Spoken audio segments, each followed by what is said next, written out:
ये हमारी खुदगर्जी और आना परस्ती है जो हमारी मौजूदा हालत की जिम्मेदार है।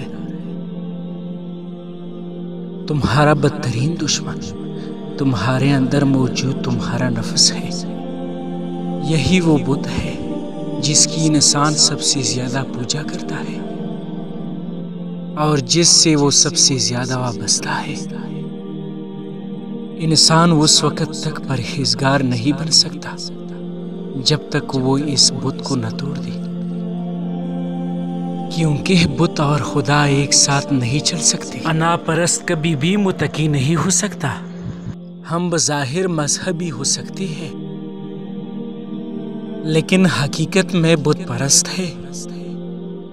जब तक कि हम अपनी खुदगर्जी और अनापरस्ती से निजात हासिल न कर लें जो हमारी तमाम परेशानियों और बुराइयों की जड़ है।